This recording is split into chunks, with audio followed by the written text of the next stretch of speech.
السلام عليكم ورحمة الله تعالى وبركاته. حياكم الله أحبائي الأعزاء، وكالعادة وقبل ما أبدأ لابد من الصلاة على النبي.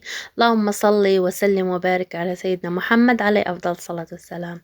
أحبائي الأعزاء، جيت اليوم باش نبارك لكم العواشر، نقول لكم عيد مبارك سعيد، يدخل عليكم الصحة والسلامة واللي تمنيتوه في خاطركم يا رب. كنشارك معكم فطورنا ديال هاد الصباح، فطور بسيط. تكون نحب بعض الاشكال ديال الحلوى وجوج كيكات وبغرير والرغايف والملاوي والسفوف، وغنقدم لكم واحد مقتطفات من صلاة العيد.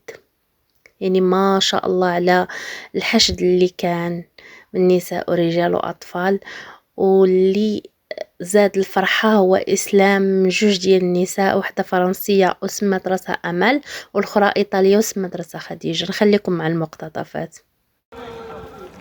وعلى كل حال فإن المتخصصين في هذا الميدان يحذرون من تأثيرات الرقمية على الأسرة، ويؤكدون أن الأسرة في ظل الاستعمال العشوائي والمفرط لهذه الهواتف الذكية تعرضت لاهتزاز عنيف، حيث أصبح الجميع مدمنا للرقمية. وظهرت دراسات وأن الصلاة توصل إلى الله عز وجل. عرفنا على طريق الصيام وعلى طريق القيام، وعرفنا طريق العطاء والجود والكرم، وعرفنا طريق العمل الصالح، وعرفنا طريق التوبة الدائمة المستمرة، وعرفنا احترام الوقت والانتباه إلى الوقت وقيمة الوقت، وعرفنا على قيمة القراءة ومن أجلها قراءة القرآن الكريم، وعرفنا حسن الإنصات، وعرفنا الحوار والتواصل على نهج المصطفى صلى الله عليه وسلم. واتبعوا طريقه واقتدوا بسنته وسنة أصحابه الطاهرين.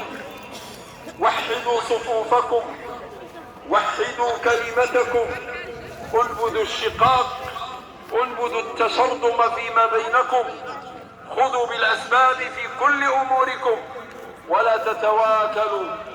هذا دوركم أيها الدعاة. الدين أغلى شيء وأنفس شيء، والشيء الغالي نبذل له الغالي.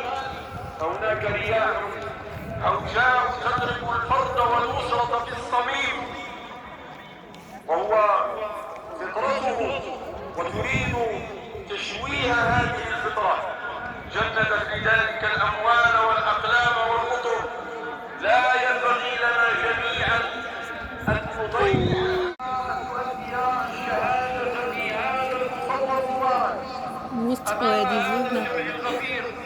حتى يشهدوا له في الآخرة كما شهدوا له في الدنيا.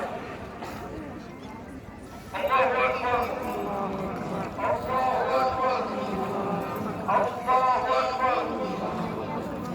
أما الفرنسية فاسمها القانون جيرالدين، وهي تريد أن تسمي نفسها أبد.